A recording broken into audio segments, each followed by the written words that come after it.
Welcome to the adventure gameplay guide right here. For the very first match of BT21 game, we're facing off against Digimon, a very hyped deck as well. We're going second here with this hand, and I decided to keep just because there's a handful of tamers. There is BT21 I can work with to help me search, and then I have a level 4 and level 5, so I'm really just trying to set up in the early stage of the game. I want to establish my multiple different color tamers as quickly as I can, and that's really all my game plan is there. Notice how I'm not really going to be trying to digivolve into the BT21 at the back just because I want to save it for the search, and here I'm actually trying to think of a way to try to give the opponent as little memory as to work with as possible. So by playing out the Joe Mimi, and then I can go ahead and suspend them to reduce the play cost of BT21 for only 2 costs instead, and then I can gather and find my other pieces. There I was able to grab quite a lot of other things that I can continue to ramp up later on, and my next turn is really just trying to see what other tamer I want to be playing, because now afterwards I want to set up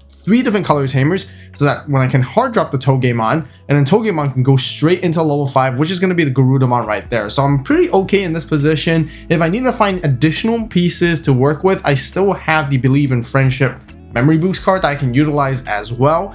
And here I'm also thinking now back, if only I knew there was that tamer there, I would have put down like the Sora and the Kari, or maybe played the friendship memory boost first in advance, because now I have double Matt and TK, although they can help me further reduce my play cost, but I only really need 1 on the board just to give my level 5 or higher rush. Now since I got the Gabumon, that's the main one that I want to digivolve in the back, because that allows me to draw that card, and when I push out I can use this kind of like main effect afterwards and sort of pretty much warp into a Metal Guard if I need to, and I've already fulfilled that condition since I have 3 different color tamers. But either, like I said, by having 3 tamers, I play the Digimon for pretty much 1 cost, and with that I can go into Garudamon, getting the extra DP buff and security attack +1, and I can actually play a bit of board removal here. I can easily just get rid of that Cyclomon and then pretty much threaten a Metal Garurumon Ace in the following turn if they ever try to attack. And by setting up and finding other pieces, I'm also trying to prep myself for a potential clapback play, because they do have a training and a boost and can easily climb up to level 6, getting rid of our Garuda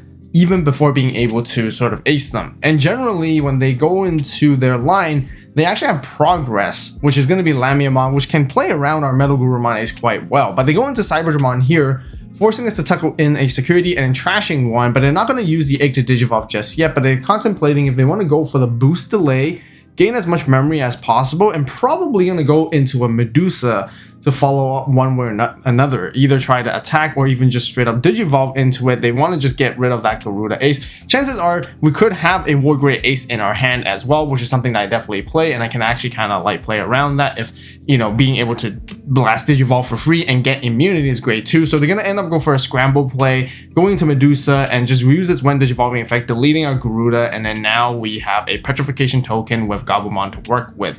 We do have Joe and Mimi that can help us gain memory. We also have the delay to gain another 2, so then now we can pretty much warp into a Metal Guard for the 4 cost thanks to Gabumon's effect, and then we can pretty much bottom deck that Medusamon, cleaning up the board, and they're not going to be able to have that value by keeping that Medusa on the board. I really want to get rid of it as soon as possible, because I don't want it to start deleting things, trashing our security, and it does tons of checks, which is really scary and aggressive. So we're going to go ahead and attack with Metal Guard. We're going to draw and trash one of Goblin Inheritable, and I'm going to play out the Digimon from our trash so that it can warp into a Garuda, and then we can also give a DP buff to Metal Guard and extra security attack +1. So then we can pretty much go for a ton of checks here, go as aggressive, and then my follow-up play would be to pretty much like hard drop something by suspending the 3 tamers and give them 1 memory to work with only. But unfortunately, we swung into a Omni X, which we don't have enough DP to actually go over it.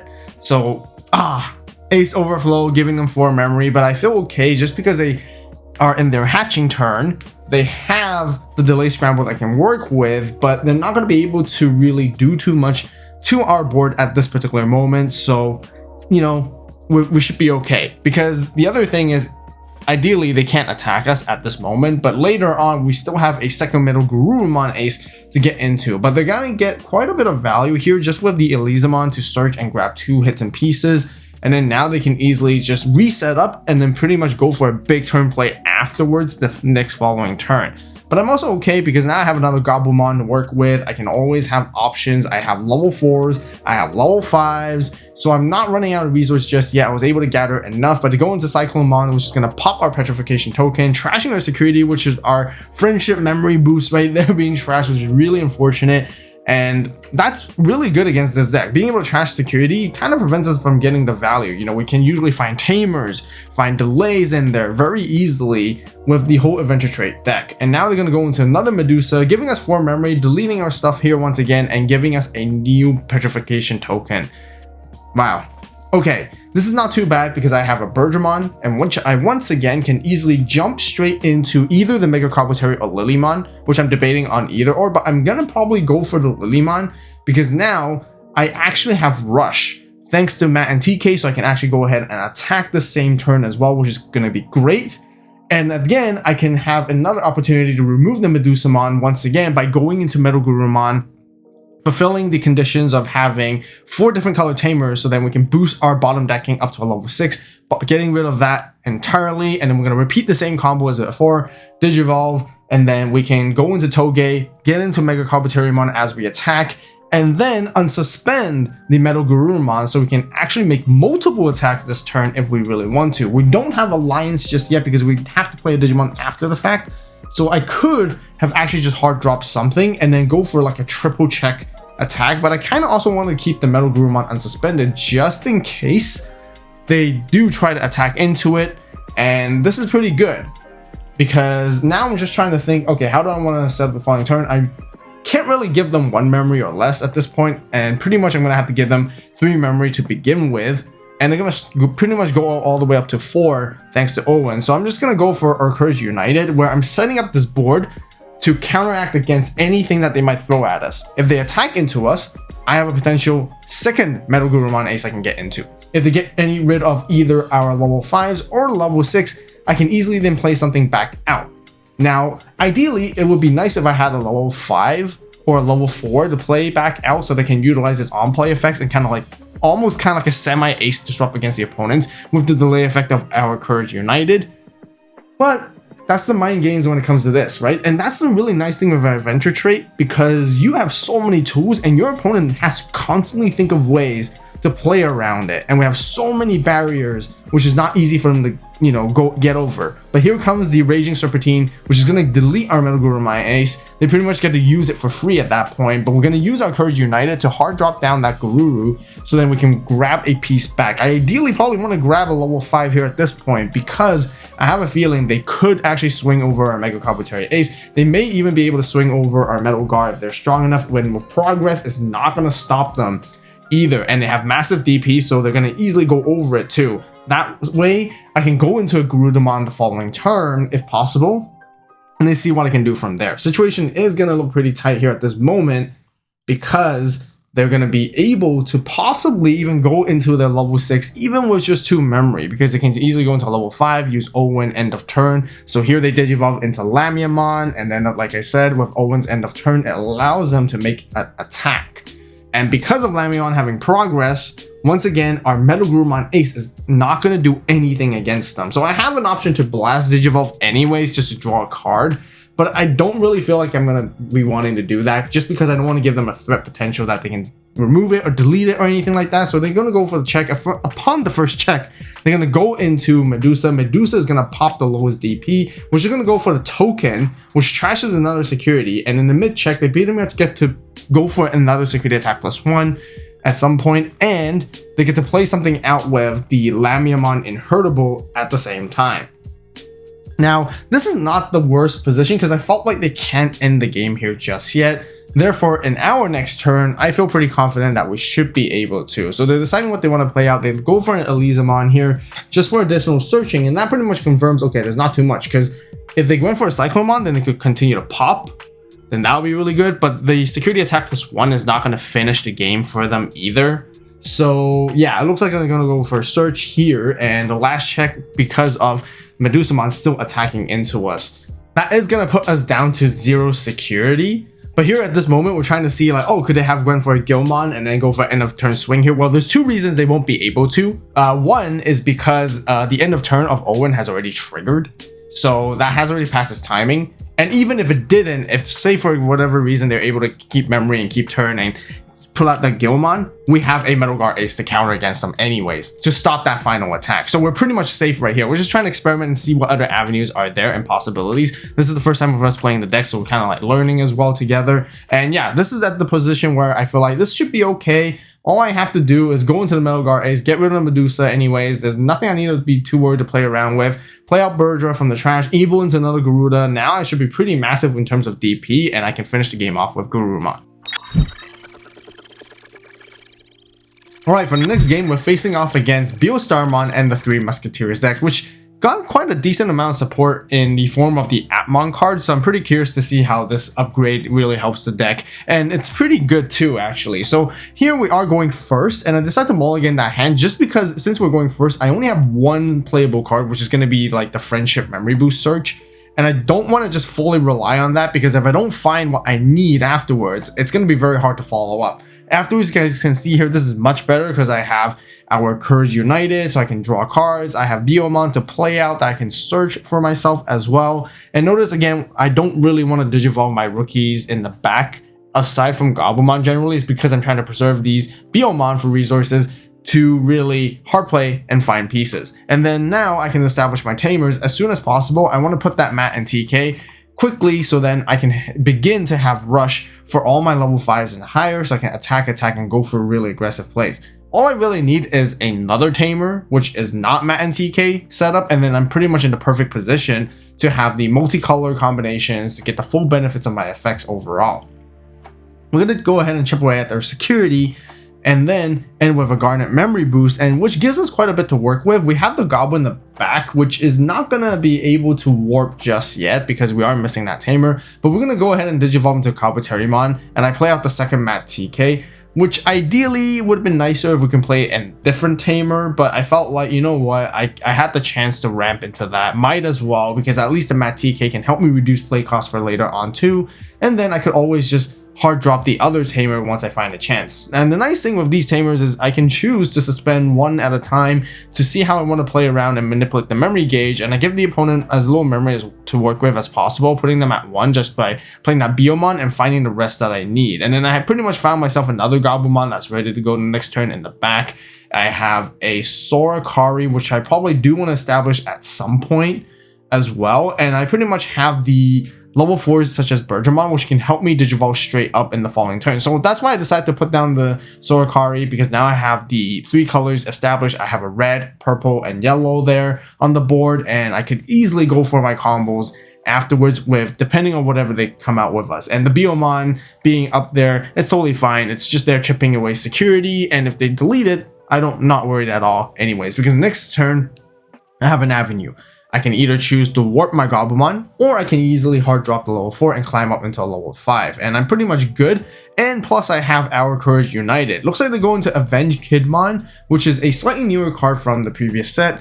First time kind of playing against this one, and they have Reboot and Blocker, so meaning that they don't have a Gundramon. Gundramon is probably the one that we normally want to get into, so I'm in a pretty good position here. I push up the Gobble, gain 1 memory. I have the choice to really just warp straight into the Metal Guard, but I felt like, you know what, I kind of want to just Digivolve up a little bit and draw more cards as I go, instead of just hard dropping stuff in this particular moment. By going into the Metal Gray, I can easily just Digivolve the Avenge Kidmon, and then now I can hard drop the Garurumon for pretty much 1 cost and pick up anything that I want back in the trash, and I can easily just Alliance and attack and do 2 checks with Metal Gray, draw 1, trash 1, and unfortunately we ran into a Dirt Blitz, which is going to delete the Garurumon, and we give them a bit of value with Garnet Memory Boost. But here at this point, I need to deal with that Deputymon. I don't want to stay on board any longer, because that is always a threat to go into any like 3 Musketeers easily that can warp and skip the level 5. So that's why I ended the board with a Metal Garurumon,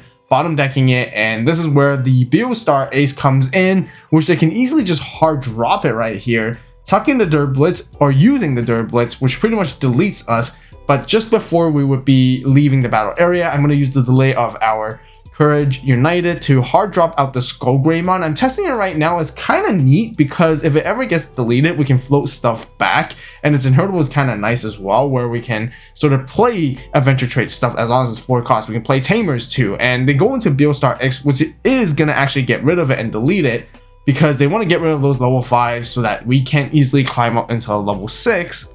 And I'm just trying to decide what I want to play off of Skullgreymon's on deletion effect. I can either play out a Garurumon and fetch another piece back, which I can get into a Metal Greymon and de-digivolve again, or I can actually set up a Tamer, which pretty much sets me to like 3 memory at the beginning now, which is going to be nice. Either way, I feel like I'm in a pretty good position no matter on what I play. If I play like a body, then I have a swing. If I don't play the body and play the tie, I still have lethal regardless the next turn. And the thing is, the BioStar X doesn't have rush, so it can't attack this turn since they hard drop it this turn, so they're not going to be able to pop whatever we play out afterwards anyway, so they're going to have to digivolve into Deputy at the back and finishing the turn right there. And this is the moment where I start digivolving to the Palmon and Biomon in the back, just because I felt like I have everything I needed now at this moment, and it should be really safe because I can just easily probably use the tie, which have been more ideal, to bottom deck it, and I get to play out Birdramon so that I can preserve more memory, but it doesn't matter too much here anyways. So I felt like, okay, I can easily get rid of that entire stack. It has no protection. So then I can pretty much go into the promo Wargrave, which I'm also currently testing out, which is nice. It gives you that kind of removal. And in these situations, it's pretty value and bonus because you can pop something and it's pretty big itself, gain Ace Overflow, and swing for massive damage if needed. And I'm just going to go into Omni X to finish the game off. This game, we're going to up the challenge to try to face off against one of the best decks in the previous format, and probably still one of the best decks currently, which is Sakuyamon. We are going second in this hand, and yeah, I'm not going to keep it just because I felt like there's not enough cards for me to work off of to start off, and I don't really want to gamble, which is why I decided to mulligan. I gotta say, this is a tough matchup. Definitely, especially when learning about this deck at the same time. Sakuya is incredibly fast. It can ramp up so quickly where there's not a lot of time, and having a really crucial starting hand is going to be so important for us in order to actually even keep up. So I'm going to go for a Rika Search, grabbing a piece and no Digimon setup just yet, which means we may have a bit of a chance here. We can go ahead and find the pieces that we need with the Friendship Memory Boost, grabbing Biomon, because then I can either to drop that Biomon to continue the search, passing them back to free, and hopefully finding a piece that I need right here. I gotta grab a Palmon, so I felt like I still have time a little bit. This is when they hard drop the QB, and this is the moment where I think it will be really ideal if I can find a way to actually get rid of it, because that will be in a perfect position. Sakuyamon does tend to break a little bit, and if we can find an opportunity to actually try to get rid of that board and slow them down, we actually might have a chance. So this is why I'm aggressively searching with the Bio and really hoping to find like a Mega Kabutery or something like that, and that way maybe I could go into it and attack, or just find anything that I can just get rid of it and remove that QB. But now, because of that little bit of a hiccup and mistake, I guess, or suboptimal play, where maybe I should have just passed them to 1 memory, they're climbing up like crazy now. They go into Talmon into Sakuya, and pretty much cleaning up our board as we have no level 5 established there just yet. I was even hoping to find like a Lilymon so I can actually even bomb deck that QB, but if we're not able to, this is what Sakuya can then do to you. This is how the crazy combos begin, as they play options non-stop for free and pretty much gain a bunch of memory, setting up their board with scrambles and boosts for a very strong follow-up turn. They're going to go for a chip and security right here, and they're not going to be really afraid to be punished at all because they have a Renamon ready to go in the back. They even go into a Wizard, and they pretty much going to set themselves up for another explosive turn following, and all we really have is the 2-color Tamers and Palmon. It was nice that we're able to establish the Tamers early here, but we don't have the pieces that we need. I was hoping to at least have like a Goblimon so I can potentially even warp into a Metal Guard, although the Sakuyamon there does have protection against bouncing too at the same time, or even barrier, which is kind of tricky to remove too. So we're going to chip away with the Palmon and hopefully grab something that we need and continue to search with Biomon. There we find our ace boss monster, so we can find a way to maybe hopefully climb up here. And then now we get to Digivolve into Toge, going into Metal Gray just to de-Digivolve, and that for free, which is nice. And then now we swing over that Cubimon, at least getting rid of the first Sakuyamon stack, but there's still the backup stack that they're going to come out that we're going to have to maybe hopefully find a way to deal with. I was really hoping to have the Courage United option established on the board. At least that gives me a bit of interactivity and counterability against them in the following turn. But now they get to use a scramble, set up a piece, grab a piece that they need, and have a Renamon on the board that's ready to go. And they can pretty much just push out that Taomon, and if they, which they have a Sakuyamon that they can climb into, they might be able to answer our board right here. The only interactive ability that we have during their turn now is if they swing into us, we can go into the Metal Gar Ace. But the thing is, we saw them pick up the BT17 Sakuya, so they can easily just give it the bottom deck and bottom deck protection, and it's not going to be able to affect them anyways too. So this is a very, very, very tough spot, because now they have two stacks that they can work off of and easily just climb up and kind of like just continue to ramp up and play their options for free. They have the boost to gain memory, they have Rika, they have Inheritables that they can do a bunch of stuff as well, and DP reduce us, which is pretty much going to get rid of us here. They're thinking of going into the BT19 Sakuya, but they pretty much go into the BT17 instead, because they know they need a DP reduce our Metal Gray, getting rid of it, and that's going to minus a ton of DP overall across our board. And by getting rid of our level 5 there instead of the Palmon is definitely the right play, because now they pretty much don't let us blast Digivolve. Even though we don't blast Digivolve into Metal Gar, we can still potentially blast Digivolve into War Gray if we had it to begin with. And now all we're left is the Palmon with pretty much nothing that can really stop them, actually, because we don't play a whole lot of like options or like security bombs that can really like counter against this. Although the BT19 Sakuya stack can't attack this turn, having that singular stack is just all enough for them to pretty much go for big plays and even potentially press for lethal, if not set up an even stronger board that is having a lot of resources on their side. But it looks like they're going to go into the Sakuya X. They get to play out a token off Sakuya BT19 and a rush token off the Sakuya X. Now they're going to swing into us using offensive plugin A to go for 2 checks. And they actually have a EX7 or EX8 Kyaramon, which pretty much minuses our security by 2000 DP, so that the Sakuya X is pretty much almost swinging for like 14k, and now swing and suspend and pretty much finish the game off against us. And kind of unfortunate there, but yeah, really hard to keep up, so better luck next time. Don't forget to grab the Destined Partners playmat and the status counters on the AVAULT store, which are perfect accessories to help assist you guys while playing the game. As always, thank you guys so much for watching. You guys have a great day, great night, wherever you are. See you in the next video, and this is AVAULT signing